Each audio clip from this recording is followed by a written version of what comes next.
Baik.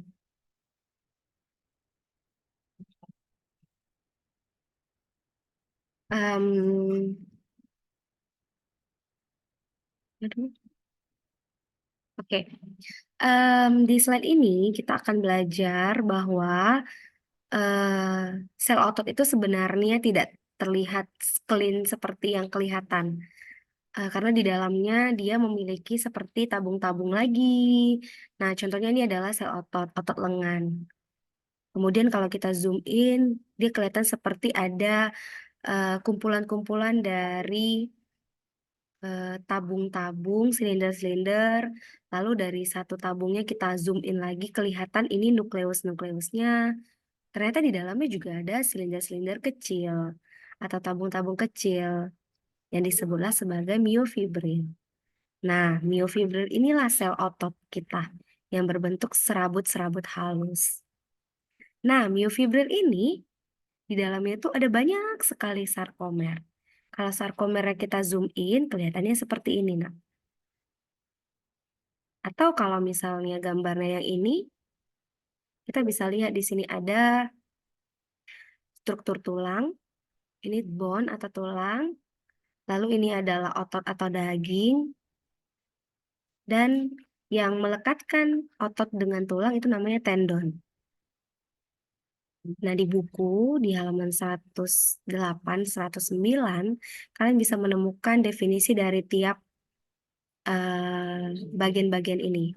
Ada epimisium, fasikula, fasikulus, sarkolema, dan lain-lain sebagainya.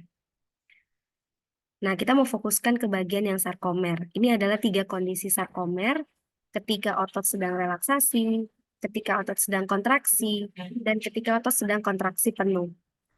Ketika otot sedang relaksasi, ukuran panjang sarkomernya adalah mulai dari garis Z yang ini ke garis Z berikutnya. Ini disebut garis Z ya. Garis satu-satunya yang berbentuk vertikal namanya adalah garis Z. Nah, ini garis Z-nya. Lalu ada filamen yang tipis, yang ini yang bentuknya seperti warna coklat. Ini namanya adalah aktin. Filamen tipis boleh, filamen terang juga boleh istilahnya. Lalu yang di tengah-tengah ini yang berwarna ungu, yang tebal atau gelap namanya adalah miosin. Di tengah-tengah sarkomer itu ada garis M namanya, berasal dari kata median, artinya tengah. Nah, lalu kita ketemu yang namanya zona H. Zona H itu adalah bagian dari tengah-tengah yang dekat sama M yang tidak diisi oleh aktin. Nah, ini dia.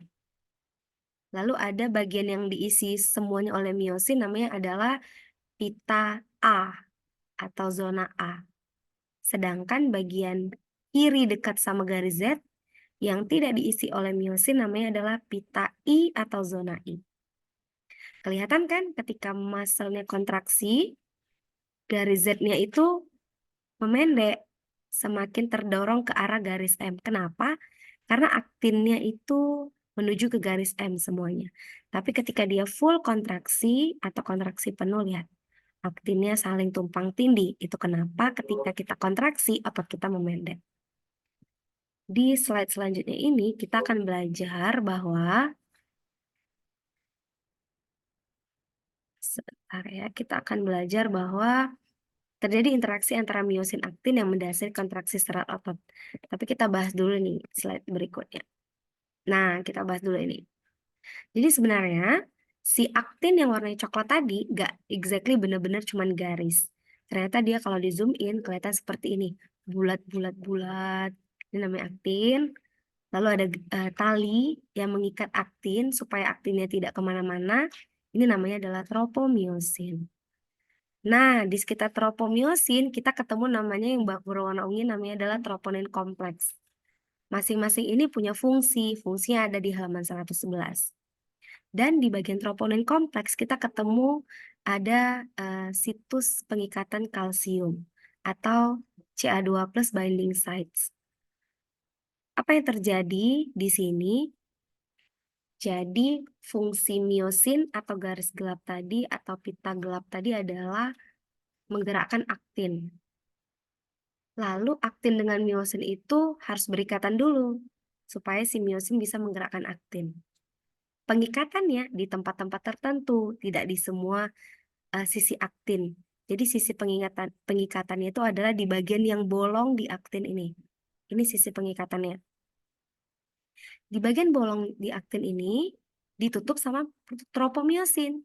Jadi fungsinya kalsium masuk ke dalam susunan ini adalah supaya dia bisa menggeser tropomiosin, supaya dia bisa menggeser si tali agar sisi pengikatannya ini terlihat oleh miosin.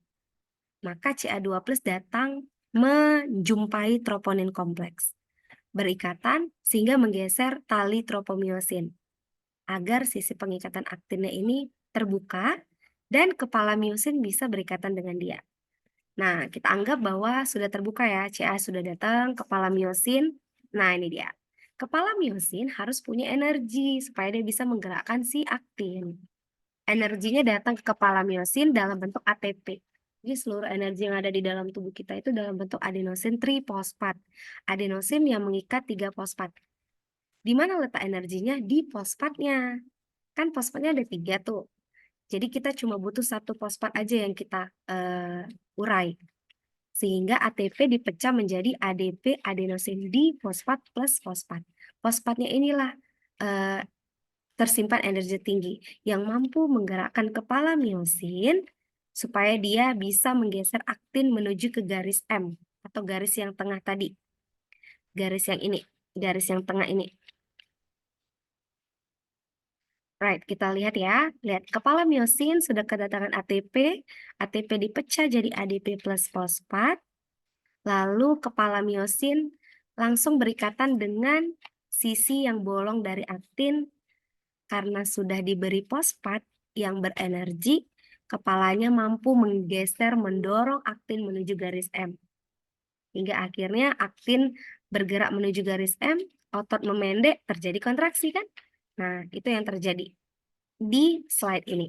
Selanjutnya adalah, nah ini dia tadi kan yang berbentuk silinder-silinder di 2 slide sebelum ini. Nah, ini dia. Sebenarnya nggak se-clean ini. Kita lihat lebih zoom in lagi fokusnya. Nah, ini dia. Inilah tadi miofibril. Lalu miofibril itu diselimuti oleh retikulum sarkoplasma.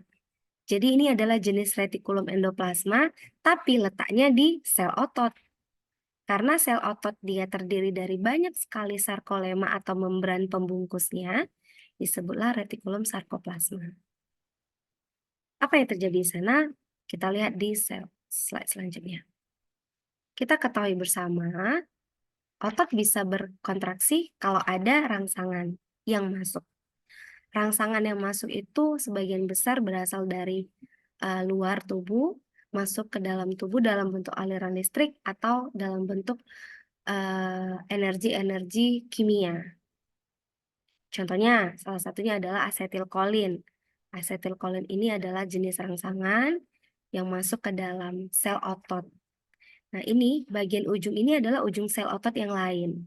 Kebetulan yang full lebih besar ini adalah satu sel otot yang belum kedatangan sinyal rangsangan. Tapi asetilkolin datang ke sel ini untuk memberi rangsangan. Kebetulan kita udah belajar kan, kalau di membran sel itu ada yang namanya protein-protein integral. Nih yang warna ungu-ungu ini. Ini sebagai gerbang-gerbang yang akan menangkap asetilkolin. Kalau asetilkolin datang, maka di membran plasma di bagian tubulus T itu mengalami potensial aksi. Apa itu potensial aksi? Seperti kedatangan sinyal gitu dia. Apa dampak dari tubulus T mengalami potensial aksi? Yaitu potensial aksi di tubulus T akan merangsang retikulum sarkoplasma tadi yang menyelimuti miofibril itu mengeluarkan ion kalsium atau Ca2+. Dalam hal ini yang warna hijau-hijau ini, Dek. Keluarlah dia dari retikulum sarkoplasma menuju ke sel otot atau miofibril. Nah, apa fungsi Ca2+ tadi? Ingat, Ca2+ tadi kan dia menjumpai troponin kompleks. supaya dia bisa menggeser tropomiosin agar aktin bisa berikatan dengan kepala miosin. Tadi Miss anggap kalian sudah paham ya. Maka Ca2+-nya masuk menjumpai troponin kompleks, sudah berikatan, maka tropomiosin bergeser, dan kepalanya miosin bisa berikatan dengan aktin. Selanjutnya, setelah kepala miosin berikatan dengan aktin, bergeserlah aktin ke garis M. Nah, terjadi kontraksi. Tapi kontraksi otot itu tidak boleh berlangsung terus-menerus. Karena kalau berlangsung terus-menerus, otot akan mengalami kejang. Itu yang kadang-kadang kamu kram, atau kalau misalnya tidur, tiba-tiba terbangun dalam kondisi ototnya kejang. Nggak boleh seperti itu. Jadi caranya bagaimana supaya otot tidak mengalami terus-menerus kontraksi? Caranya adalah dia harus relaksasi. Bagaimana mekanisme relaksasi? Mekanisme relaksasi adalah Ca2+ harus dibalikkan lagi ke retikulum sarkoplasma. Jadi yang hijau-hijau ini dimasukkan kembali ke retikulum sarkoplasma. Tapi retikulum sarkoplasma ini terus-menerus keluar lagi, mengeluarkan Ca. Nah, sementara yang kelebihan dibawa masuk. Tapi si retikulum sarkoplasma tetap merilis atau tetap menghasilkan Ca. Apa yang menjadi penolongnya? Penolongnya adalah di sekitar cairan antar sel atau ruangan antar sel ini ada asetilkolinesterase. Asetilkolinesterase ini sebuah enzim yang mampu untuk menghambat pengeluaran asetilkolin. Jadi dia hambat asetilkolin supaya tidak keluar. Apa efeknya? Ketika asetilkolin tidak masuk ke dalam sel ini melalui protein integral, maka tubulus T tidak mengalami potensial aksi. Maka retikulum sarkoplasma tidak lagi mengeluarkan Ca. Nah, jadi asetilkolinesterase inilah enzim yang menyelamatkan kondisi supaya tidak terjadi kontraksi terus-menerus. Nah, itu dia. Kalau kalian kira-kira belum paham, boleh nanti video ini diulang-ulang lagi di rumah, supaya bisa lebih paham ya. Dan silakan belajar lagi di kisi-kisi yang sudah Miss berikan. Oke. Kayaknya itu dulu untuk hari ini. Thank you for watching. Bye.